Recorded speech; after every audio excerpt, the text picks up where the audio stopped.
Hello friends, स्वागत है आप सबका आपके अपने यूट्यूब चैनल इज़मा इन्वेस्टमेंट में। फ्यूचर ग्रुप के शेयर्स, चाहे वो future retail, consumer, enterprises, supply chain, कोई भी शेयर हो, लगातार नए 52 वीक लोज बनाए जा रहे हैं। फ्रेंड्स, यहाँ पर ग्रुप्स को लेके लगातार कुछ ना कुछ न्यूज़ आती रहती है। खुद जो है फ्यूचर ग्रुप के लॉयर जो है कोर्ट में ये बोल चुके हैं कि अमेज़न ने हमें बर्बाद कर दिया है। फ्रेंड्स, जिस तरह से वैल्यू लॉस यहाँ पर हुआ है इन टर्म्स ऑफ जो है शेयर प्राइस भी, और इन टर्म्स ऑफ जो ब्रांड वैल्यू इनकी जो है डिटरॉइट हुई है over the period of time, liabilities बढ़ी हैं। तो क्या ये कहना सही होगा कि जिस तरह से लगातार डिफ़ॉल्ट जो है फ्यूचर ग्रुप में होने जा रहे हैं, और ये कंपनी भी जो है रिलायंस के साथ डील गो थ्रू होती है या कुछ और होता है, एनसीएलटी में कोई रेजोल्यूशन इसका होता है, तो क्या यहाँ पर जो एग्जिस्टिंग इक्विटी शेयर्स हैं उनके शेयर्स के वैल्यू जीरो हो सकती है? डिटेल में फ्रेंड्स इस बारे में हम बात करने वाले हैं कि क्या वो रीज़न है जिसकी वजह से इतनी बड़ी करेक्शन इन शेयर्स में लगातार देखने को मिल रही है। सारे शेयर्स नए लगातार नए 52 वीक लोज बना रहे हैं। तो कहाँ इन्वेस्टर्स का कॉन्फिडेंस जो है इतना ज़्यादा जो है हर्ट हुआ है कि कोई किसी भी लेवल पे ख़रीदना नहीं चाहता है, जबकि अब ये बात लगभग क्लियर होते जा रहा है कि आने वाले टाइम में रिलायंस के साथ जो डील हुई थी वहाँ पर गो थ्रू हो सकती है। क्रेडिटर्स के साथ इनकी मीटिंग भी है अप्रैल लास्ट वीक में। तो क्या फ्यूचर यहाँ पर फ्रेंड्स फ्यूचर ग्रुप का बन रहा है? ध्यान से अगर आपने आज ये बातें समझ ली तो आपको समझ में आ जाएगा कि क्यों इन लेवल्स पर भी कोई फ्यूचर ग्रुप के शेयर को खरीदने के लिए तैयार नहीं है। ग्रुप की डेट पिछले कुछ टाइम में बढ़ के 30,000 करोड़ के ऊपर हो गई है। कोविड के समय से लगातार ये लॉसेस कर रहे हैं, नेटवर्थ खत्म हो गई है, कुछ बचा नहीं है। कोविड के लोन्स इन्होंने लिए, इंटरेस्ट पे इंटरेस्ट लगे जा रहा है और डेट बढ़ती जा रही है। पिछले 1-2 साल में ब्रांड्स जो थी, बिग बाज़ार, heritage, easy day, brand value बहुत बुरी तरह से डिटोरॉइट हुई है। इंटेंजेबल एसेट्स को धक्का लगा है। जिस तरह से स्टोर्स की हालत है वहाँ पर फ्रेंड्स, जो ब्रांड 2 साल पहले थी, आज के डेट में उसका आधा भी ब्रांड वैल्यू नहीं बची है। सप्लायर्स जो उनके थे बड़े बड़े आउटस्टैंडिंग खड़े हुए हैं। इजी डे ने काफ़ी पैसा एफडी के थ्रू पब्लिक से भी उठाया हुआ है, तो वो अनसिक्योर्ड क्रेडिटर की लिस्ट भी बहुत बड़ी है। अगर मैं ब्लूमबर्ग की एक रिपोर्ट की बात करूं तो वहाँ लिखा हुआ था कि 24,700 करोड़ के आसपास की जो है डील अगस्त 2020 के आसपास अनाउंस हुई थी। अगर वो रिलायंस के साथ डील गो थ्रू होती है तो यहाँ पर वो डील 40% डिस्काउंट पे हो सकती है अभी। तो आप समझ लीजिए कि अगर ये डील 40% डिस्काउंट पे होती है, 30,000 करोड़ की डेट खड़ी हुई है, तो कितना बड़ा हेयर कट लेंडर को लेना पड़ेगा, कितना बड़ा हेयर कट लेंडर को लेना पड़ेगा। तो ऐसे में जो इक्विटी होल्डर है उसके लिए तो टेबल पे कुछ बचने की उम्मीद ना के बराबर है। क्रेडिटर्स के साथ इनकी 20 और 21 अप्रैल को मीटिंग है, वहाँ पे रिलायंस की डील को लेकर अप्रूवल आ सकता है। फ्रेंड्स, बहुत क्लियर कट बात है कि इतनी बड़ी डेट इनके पास है और कुछ आगे और फंडामेंटल हमने डिस्कस किए हैं।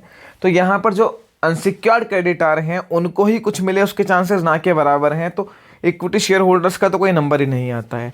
जब ये डील अगस्त 2020 में गो थ्रू हुई थी, रिलायंस के साथ में डील जो है अनाउंस हुई थी, आज में और तब के फ्यूचर ग्रुप में ज़मीन आसमान का फ़र्क है। तब से लेके इनकी डेट लगभग 40-50% बढ़ चुकी है, आउटस्टैंडिंग बढ़ चुके हैं। और कुछ और आप समझिए कि पिछले 9 महीने में फ्यूचर रिटेल में 3200 करोड़ का लॉस हुआ है, कंज्यूमर में 200 करोड़ का, लाइफ स्टाइल में 600 करोड़ का, सप्लाई चेन में 80 करोड़ का, 4500-4600 करोड़ का लॉस पिछले 3 महीने में इन्होंने किया है। मार्च के रिजल्ट्स आने बाकी हैं। 5,000 करोड़ के आसपास का टोटल लॉस जो है इनका, फिगर ज़्यादा भी हो सकती है, पिछले 1 साल में ग्रुप ने किया है। तो आप समझिए कि किस तरह से जो है यहाँ लाइबिलिटीज़ लगातार इनके ऊपर बढ़ती जा रही हैं। तो फ्रेंड्स, आप समझिए कि इतने बड़े जब जो है कंसोर्शियम बैंक्स का खड़ा हुआ है, वही इतना भारी भरकम हेयर कट ले रहा है, तो वहाँ पे इक्विटी इन्वेस्टर के लिए तो अब कुछ बचा ही नहीं है। तब जब पहले डील अनाउंस हुई थी तब डेट भी कम थी, ब्रांड बहुत बड़ी थी फ्यूचर ग्रुप की, हर कोई खरीदने के लिए तैयार था, तब फिर भी इक्विटी इन्वेस्टर्स के फेवर में वो डील हुई थी। पर अब जो है सिचुएशन कंप्लीटली चेंज हो गई है। आप रिसेंट के एनसीएलटी में कोई भी रेजोल्यूशन देख लीजिए, चाहे वो लक्ष्मी विलास बैंक हो, सिंटेक्स इंडस्ट्रीज हो, वीडियोकॉन हो, वहाँ पर सब में इक्विटी को, एग्जिस्टिंग इक्विटी को जीरो कर दिया गया है और 70-80% के हेयर कट लेंडर्स को लेने पड़े हैं। तो फ्यूचर ग्रुप भी उसी कगार पे आप पहुँचा है। अगर रिलायंस का सपोर्ट बैकिंग पीछे नहीं होती तो अब तक तो इसके लैंडर्स इसको एनसीएलटी में घसीट चुके होते। एनसीएलटी में जो है इसका कुछ ना कुछ रेजोल्यूशन आता और वहाँ पर कोई इसको जो है खरीदता भारी भरकम हेयर कट के साथ में, जिसमें पूरे चांसेस थे कि एग्जिस्टिंग इक्विटी होल्डर्स की इक्विटी जीरो हो जाए।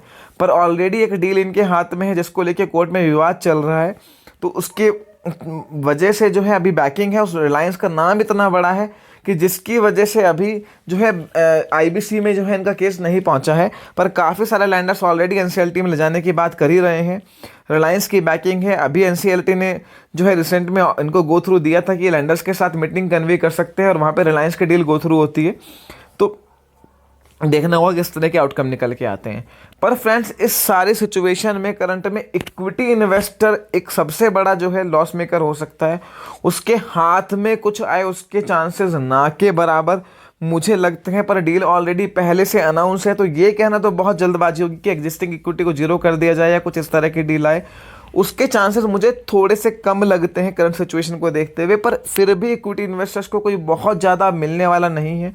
बहुत सिक यूनिट है और रिलायंस को भी ये बात पता है कि अगर ये कल को एनसीएलटी में जाते हैं तो वहाँ पर कोई बड़ी डील इनको मिलने वाली नहीं है। तो फ्रेंड्स, फ्यूचर ग्रुप के शेयर होल्डर्स के लिए बहुत टफ टाइम चल रहा है। अमेजन का जो डिस्प्यूट 6-7 क्वार्टर चला है उसमें ये कंपनी बर्बाद हो गई है, ब्रांड वैल्यू डिटोरिएट हो गई है, पूरी तरह से नेटवर्थ इरोड हो चुकी है। सिर्फ एक ही चीज़ इनके पास है, लाइबिलिटी, इसके अलावा कुछ नहीं है। और ऐसी कंपनीज का फ्यूचर आप अच्छे से जानते हैं। तो फ्रेंड्स, लिटरली बहुत दुख के साथ मुझे ये कहना पड़ रहा है कि फ्यूचर ग्रुप का फ्यूचर अब बहुत मुझे ख़राब दिखता है। और यहाँ पे सबसे ज़्यादा आने वाले टाइम में अगर कोई सफ़र कर रहा है, पिछले 1-1.5 साल से सफ़र कर रहा है, तो वो कहीं ना कहीं इक्विटी इन्वेस्टर है। अमेजन और रिलायंस की लड़ाई में जो सबसे ज़्यादा बर्बाद हुए हैं वो फ्यूचर ग्रुप के शेयर होल्डर्स हुए हैं। और ये विवाद अगर थमता नज़र भी आ रहा है तो यहाँ पर भी इक्विटी इन्वेस्टर्स के फेवर में कुछ बहुत ज़्यादा निकलता हुआ नहीं आ रहा है। लगातार लॉसेस और लगातार बढ़ती हुई लाइबिलिटीज़ में कुछ भी अगर लुक्रेटिव ऑफर इक्विटी इन्वेस्टर्स के लिए है, इसके चांसेस बहुत ना के बराबर हैं। But we still hope for the best. देखते हैं, लैंडर्स के साथ इनकी मीटिंग है 21-22 तारीख को, वहाँ किस तरह के आउटकम निकल के आते हैं। अगर रिलायंस के साथ ये डील फाइनल होती है तो वहाँ इक्विटी इन्वेस्टर्स के लिए टेबल पर क्या निकल के आता है। पर फिलहाल की सिचुएशन बहुत ख़राब है और यहाँ पर ये डील अगर बहुत डिस्काउंट के साथ पिछली डील के साथ होती है तो लेंडर्स को भारी भरकम हेयर कट के साथ में जो है यहाँ पर पैसा अपना मिल जाएगा। और ये जिसके भी पास जाती है कंपनी, वहाँ पे इक्विटी इन्वेस्टर्स को कुछ बहुत ज़्यादा मिले, जो भी मिले उनके लिए बोनस ही होगा। जो करंट सिचुएशन है उसके चांसेस बहुत ज़्यादा नहीं लगते हैं friends. But I still hope for the best, क्योंकि रिलायंस टेक ओवर का नाम जुड़ा हुआ है, तो हो सकता है वहाँ पर कुछ पॉजिटिव आउटकम्स शेयर होल्डर को देखने को मिले। तो वो भी इतना ही हो सकता है कि एग्जिस्टिंग प्राइस के आसपास कुछ मिल जाए, उनको कुछ टेबल पे बच जाए उनकी कैपिटल। बट जिन्होंने पैसा लगाया उन्हें बहुत भारी लॉस हुआ है, उसके रिकवरी के चांसेस दूर दूर तक फ्यूचर ग्रुप में नज़र नहीं आते हैं। फ्रेंड्स, जैसे ही कोई डेवलपमेंट होगा हम वीडियो बना के आपके अपने चैनल पे पोस्ट करेंगे। आप बने रहिए हमारे चैनल इज़मा इन्वेस्टमेंट के साथ में। फर्दर आपकी कोई भी क्वेरी इस वीडियो को लेकर हो, feel free to ask me in the comment section. Video पसंद आई है लाइक कीजिए, दोस्तों के साथ शेयर कीजिए। आपके अपने यूट्यूब चैनल इज़मा इन्वेस्टमेंट को सब्सक्राइब करना ना भूलें। Thank you.